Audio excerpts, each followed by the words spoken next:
దేవుని చేత దీవించబడ్డాడు అంటే కారణము దేవుని మాట అబ్రహాము విన్నాడు. సిగ్గులుందని గొప్ప దైవజనుడిగా జీవించాడు. నమ్మిన దేవుని స్తోత్రం చెల్లిద్దాం.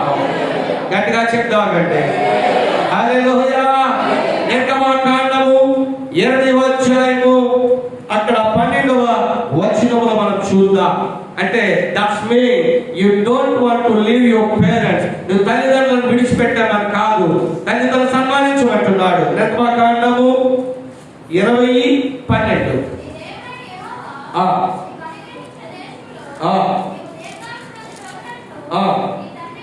నీ తండ్రిని నీ తల్లిని సన్మానించుము. అందరూ చెప్పండి దేవుడా మనం మాయపడతామండి. తల్లిదండ్రులను సన్మానించువాడు భూమి మీద దీర్ఘాయుష్యవంతుడు అవుతాడు. సామెతలు అంటాడు సొలొమోను, తండ్రులారా మీ బిడ్డలకు కోపము రేపకుడి. తండ్రులారా మీ బిడ్డల విషయంలో పక్షపాతము మీరు చూపవద్దు అని వ్రాయబడి ఉంది. ఇంకా అంటాడు వాక్యంలో ముందుకు వెళ్ళినట్లయితే మీరు తెలుసుకోవాలని 23 సామెతలు 23:25 అంటాడు నీ తల్లిదండ్రులను నువ్వు సంతోష పెట్టాలి. ఇంకా అంటాడు వాక్యంలో ఎఫెసీ 6వ అధ్యాయము 1-3 చూస్తే నీ తల్లిదండ్రులను సన్మానించుము. అబ్రహాము తల్లిదండ్రులను సన్మానించాడు. అబ్రహాము తండ్రిని తీసుకొని పోయాడు దేవుడు చూపించు దేశానికి. దేవుడు అప్పగించిన బాధ్యతను నెరవేర్చడానికి అబ్రహాము ఇష్టపడ్డాడు. ఇగో నువ్వు దేవుని మాట వినకపోతే నీవు సిగ్గుపడవలసిన ఆవశ్యకత ఉన్నది. అందులో నా వైపు చూడండి. 7 ఆదికాండము 3వ అధ్యాయము దేవుని వాక్యంలో చూసినట్లయితే 1-4 వచనాలు మనం చూద్దాం. వాక్యం చూద్దాం.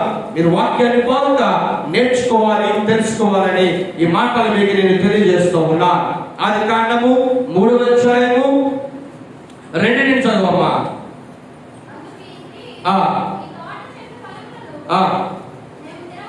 ఓకే. అయితే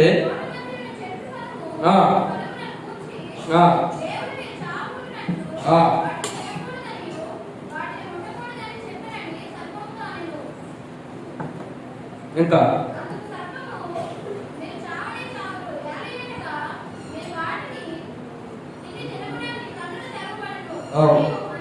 మీరు మంచి చెడ్డలను ఎరిగిన వారై దేవతల వలె ఉందురనియు దేవునికి తెలియనని.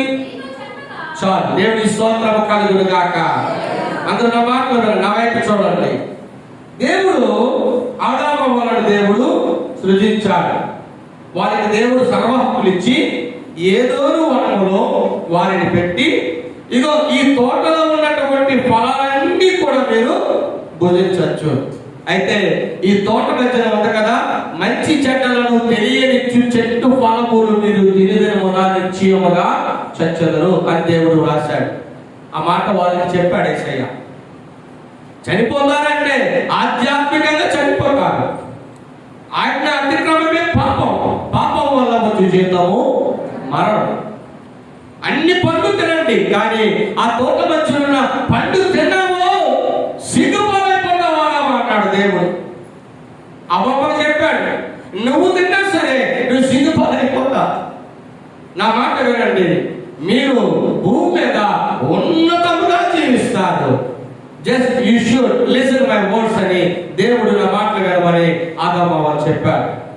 అయితే అమ్మమ్మతో ఆ సాతాను సర్పము ఏమని చెప్తుంది? ఎప్పుడు దేవుడు వచ్చి ఆదామా అమ్మమ్మా అని పిలవగానే డాడీ అని ఆ పరిగెత్తుకొని వచ్చి దేవుని ఒడిలో కూర్చొని ఆదామమ్మను ముచ్చటించేవారట, మాట్లాడేవారట. ఎంత స్వేచ్ఛ అండి! ఎలాంటి అద్భుత అవకాశము ప్రభు వారికి ఇచ్చారంటే, సృష్టిలో దేవుని చేత సృజించబడినటువంటి మొట్టమొదటి మానవుడు ఆదాము. నమ్మిన వారు దేవుని స్తోత్రము చెల్లిద్దాం. హల్లెలూయా, హల్లెలూయా. ప్రియ దేవుని బిడ్డలారా, ఇంత అన్యోన్యత కలిగినటువంటి ఆదాము అవ్వలు ఎంత ప్రేమ, ఎంత అభిమానము, ఎంత స్వేచ్ఛ కలిగిన ఆదాము అవ్వలు దేవుని మాటను ప్రక్కన పెట్టి సాతాను యొక్క మాటకు చెవుని ఇచ్చి, మనసునిచ్చి, హృదయాన్ని ఇచ్చి సాతానుడికి లొంగిపోయారు. మీరు తింటే మీ నేత్రాలు తెరవబడతాయి, విపరీతమైన జ్ఞానం మీకు వస్తుంది, ఆధ్యాత్మిక ఆలోచన వస్తుంది, మీరు దేవతలు అయిపోతారు అన్నది సాతానుడు. మంచి మాటలు ఎవరికైనా ఎక్కుతాయా? మనం చెప్పినా జనరల్గా ఎక్కవు. మరి నువ్వు గొప్పడు అయిపోతారా? ఆ పని చేస్తాంటే చెప్పండి, ఆ డబ్బు చేసినా ఆ పని చేస్తాడు. నువ్వు హైలైట్ అయిపోతావు. ఎక్కడ చూసి చెప్పడం వెళ్తారంటే రెచ్చిపోతాడు మనిషి. ప్రియులరా, మంచి మాట కష్టంగా ఉంటుంది, ముళ్ళమాటలాగా ఉంటుంది. కానీ ప్రియ దేవుని బిడ్డారా, అదే కష్టమైనది, మొదట కష్టమైన ముళ్ళమాటైనా నువ్వు ప్రయాణం చేస్తూ ఉంటే దేవుడు దాన్ని విశాలపరచువాడు. నమ్మిన దేవుని స్తోత్రం చెల్లిస్తాము. హల్లెలూయా. ఎంత చక్కటి బంధము కలిగిన ఆదాము అవ్వలు ప్రియ దేవుని సంగమా, దేవుని మాటను విడిచిపెట్టి సాతాను మాటకు లోబడిపోయారు, సాతాను మాటకు చెవులిచ్చారు. అబ్బో, దేవుడు అలా చెప్పాడు, సాతాను ఎలా చెప్తున్నాడు? ఇదిగో మీరు గొప్ప అయిపోతారని మీ దేవుడు ఫలాన్ని తినద్దని చెప్పాడు అనేసరికి వీరికి ఎక్కడికి ఎక్కిపోయిందట? శిరస్సుకి ఎక్కిపోయిందట. ఎవరి మాటలు? సాతానుడు మాటలు. తీపిగా ఉంటాయి, స్వీట్ గా ఉంటాయి, చాలా రుచికరంగా ఉంటాయి. ప్రియ దేవుని సంగమా, సాతానుడు మాటలు మీరు వినకండి. లోకం వైపు చూడద్దు. లోకము, లోక స్నేహము దేవునికి వైరము. నమ్మిన వారు దేవుని స్తోత్రము చెల్లిద్దాము. హల్లెలూయా. ప్రియ దేవుని బిడ్డలారా, వీళ్ళు తినకూడని పనులు తినేశారు. సాతానుడు మాటలు విని ఇప్పుడు దేవుని ఆజ్ఞను అతిక్రమించారు. మరుసటి దినాన దేవుడు వచ్చాడు ఏదో మనకి, అదమా అమ్మా రండి అని పిలుస్తూ ఉంటే వాళ్ళు సిగ్గుపడి, అక్కడ వాక్యంలో ఇంటికెళ్ళిన అధ్యాయాన్ని చదవండి, వాళ్ళు సిగ్గుపడి ఎక్కడికి వెళ్ళిపోయారట? చెట్ల చాటుకు వెళ్ళిపోయారట. చెట్ల చాటుకు వెళ్ళిపోయారట. దేవుడు పిలుస్తూ ఉంటాడట, రండి ప్లీజ్ కమ్. ప్రతిరోజు వచ్చేవారు కదా, నా ఒళ్ళో కూర్చునేవారు, నాతో మాట్లాడేవారు, మీ మంచి చెడ్డలు నాకు తెలియజేసిన వారు, ఏదైనా మీరు అనుభవిస్తున్న జీవితాలతో పంచుకునేవారు. ఇప్పుడు ఎందుకు రావట్లేదంటే we are sure to show our face in front of you. మా ముఖాలను మీకు చూపించే సిగ్గుమాలిన పని మేము చేశామన్నారట. నమ్మిన వారు దేవుని స్తోత్రం చెల్లిద్దాము. హల్లెలూయా. ఏం చేశారు?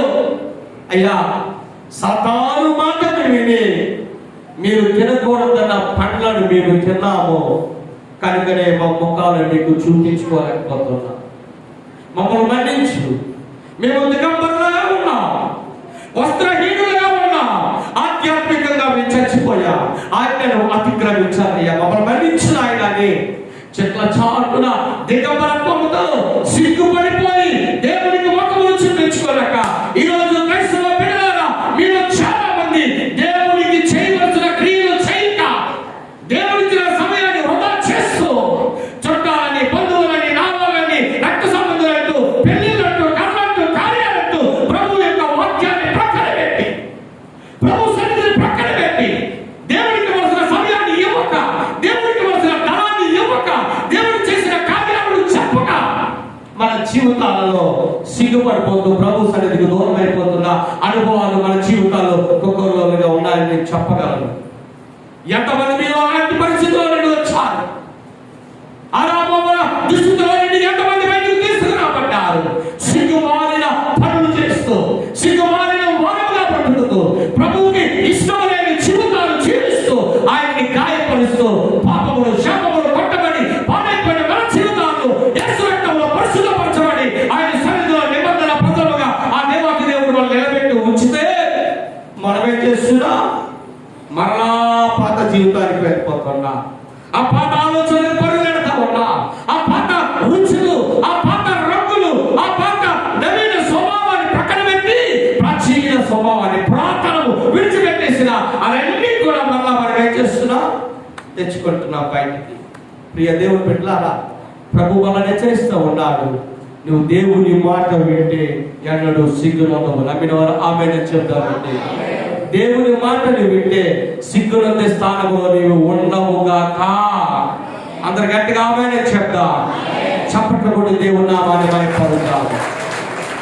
ఆదాము అవ్వలు సిగ్గుపడి పారిపోతా ఉన్నారు.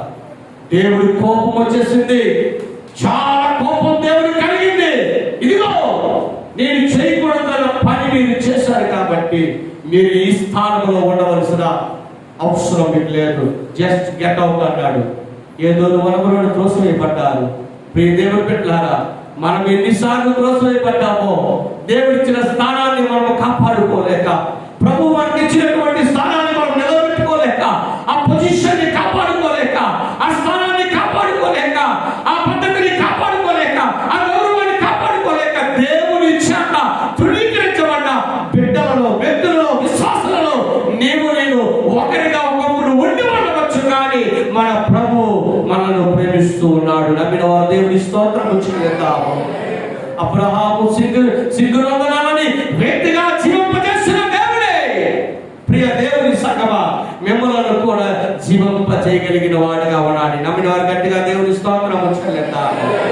హల్లెలూయా, హల్లెలూయా. ప్రియ దేవుని బిడ్డలారా, మన దేవుడు చాలా గొప్పవాడు. నమ్మిన వారు దేవుని స్తోత్రం చెల్లిద్దాము. హల్లెలూయా. ఆదికాండము 11వ అధ్యాయము 1 నుండి 9 వచనాలు చదువుకుందాం. ఆదికాండం 11 అవసరం లేదు, 11వ అధ్యాయము 4 నుండి 7, 6 వచనాలు చదవండి. నన్ను మైక్ తీసుకున్నా, మైక్ తీసుకున్నా.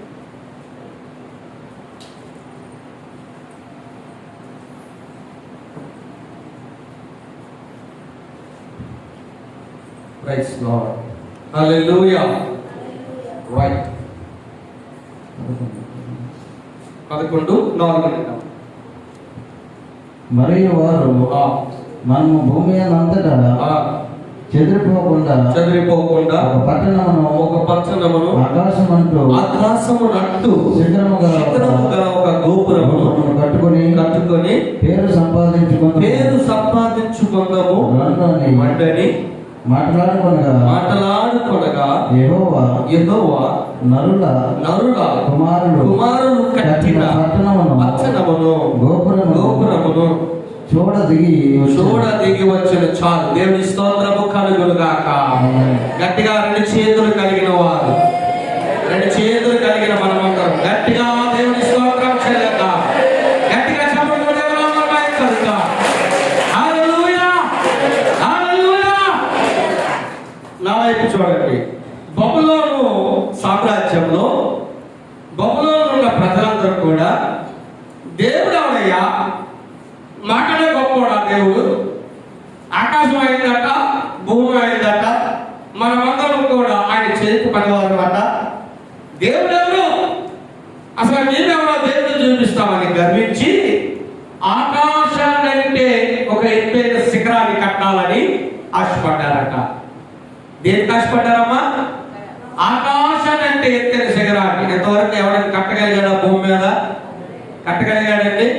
చరిత్రలో కానీ ఈ రోజు టెక్నాలజీ వల్ల కానీ హైయెస్ట్ 110 అంతస్తులు అమెరికా దేశంలో ఉంది.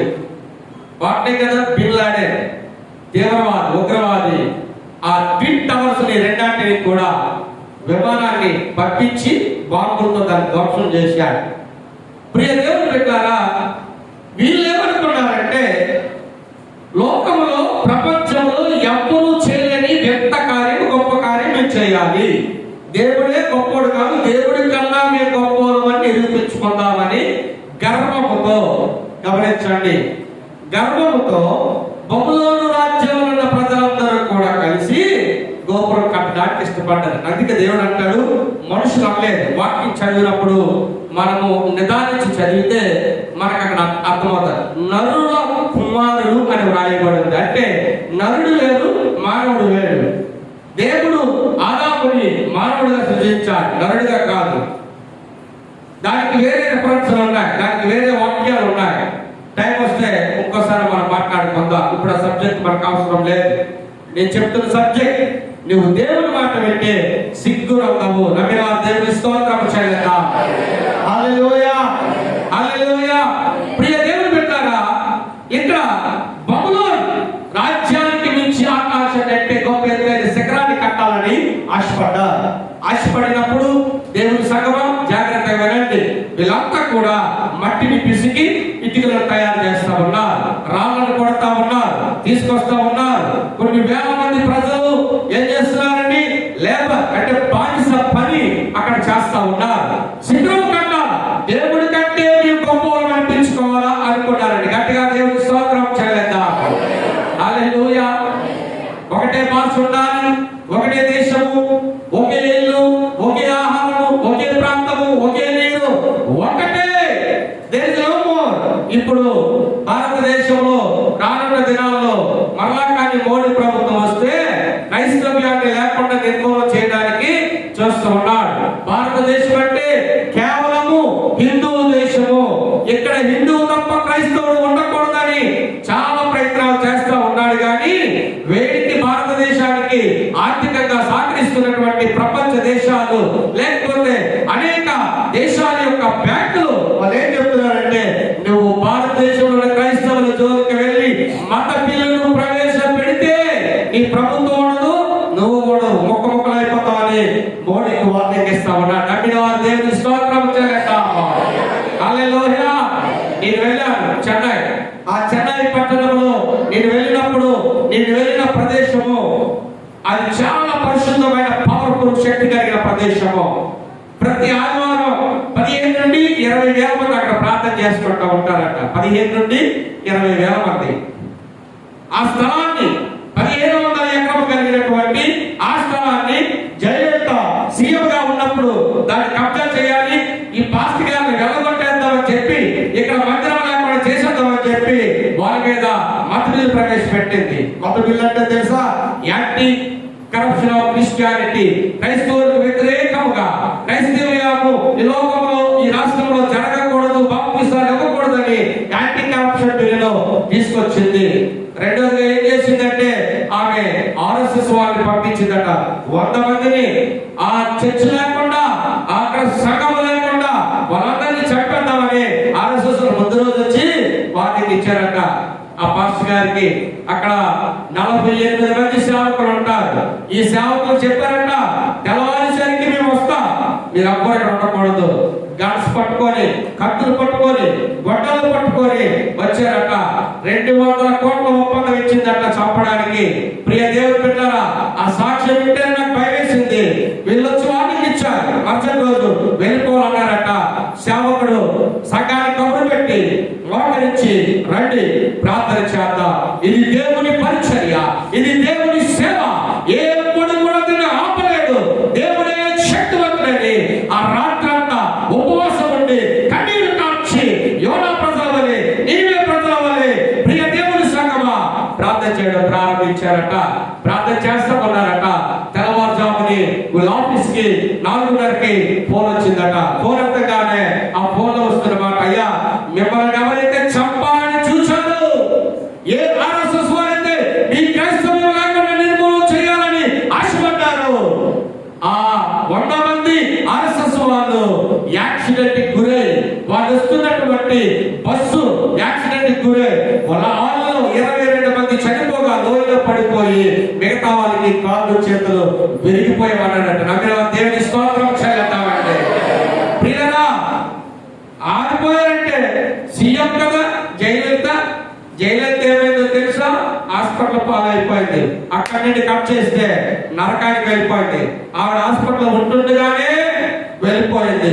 ప్రియ దేవుని బిడ్డలారా, దేవుని పేరు జోలికి ఎవరొచ్చినా, దేవుని పరిచర్య జోలికి ఎవరొచ్చినా, దేవుని సేవ జోలికి ఎవరొచ్చినా సరే ఆ భూమి మీద బ్రతకడానికి అవకాశము ఉండదు. నమ్మిన వారి గట్టిగా దేవుని స్తోత్రము చేద్దాము. హల్లెలూయా, హల్లెలూయా. నినివే ప్రజలు అనుకున్నారట. ఏమనుకున్నారండి? నినివే పట్టణ ప్రజలు లోకంలో దేవుడి కంటే మీరే సమస్య అనిపించుకోవాలనుకున్నారు. కానీ ప్రియులారా, దేవుడు ఇష్టపడలేదు. వారి భాషలు మారిపోయాయి, వారి ఆలోచనలు మారిపోయాయి. వాళ్ళ వరకు దెబ్బలాట్లు వచ్చాయి, వాళ్ళ వారికి గొడవలు వచ్చాయి, వాళ్ళ వారికి సమాధానం లేదు. ఒకళ్ళొకరు చంపుకుంటూ ఒకరి భాష ఒకరికి అర్థం కాక పాలువారైపోయి ఆఖరికి సిగ్గుపడిపోయి దేవుని దగ్గర ఒకళ్ళు చూపించుకోలేక అక్కడ బబిలోను సామ్రాజ్యము కూల్చబడింది. నమ్మిన వారు దేవుని స్తోత్రము చేద్దాము. హల్లెలూయా, హల్లెలూయా. పాడదామా పాట?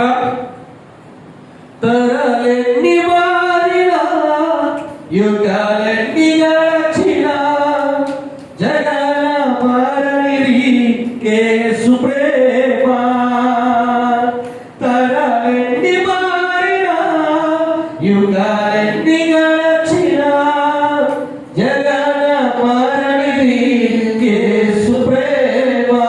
ఆమేన్. ప్రేమ ప్రేమ నా యేసు ప్రేమ, ప్రేమ ప్రేమ నా తండ్రి ప్రేమ, ప్రేమ ప్రేమ నా యేసు ప్రేమ, ప్రేమ ప్రేమ నా తండ్రి ప్రేమ. గోవకువని ప్రేమ నా యేసు ప్రేమ, నా ప్రేమ నా యేసు ప్రేమ. గోవకువని ప్రేమ నా యేసు ప్రేమ, ప్రేమ నా యేసు ప్రేమ. తరాలెన్ని మారినా యుగాలెన్ని గడచినా, తరాలెన్ని మారినా యుగాలెన్ని గడచినా జగన మారనిది యేసు ప్రేమ, జగన మారనిది యేసు ప్రేమ. ప్రేమ ప్రేమ నా యేసు ప్రేమ, ప్రేమ ప్రేమ నా తండ్రి ప్రేమ, ప్రేమ ప్రేమ నా యేసు ప్రేమ, ప్రేమ ప్రేమ నా తండ్రి ప్రేమ. గట్టిగా దేవుని స్తోత్రం చెల్లిద్దాం. గట్టిగా చెప్పండి, దేవుని యొక్క మహిమపరుద్దాం. హల్లెలూయా. పక్షిరాజు యొక్క వయసు ఎంత ఉంటుందో చెప్పాలా?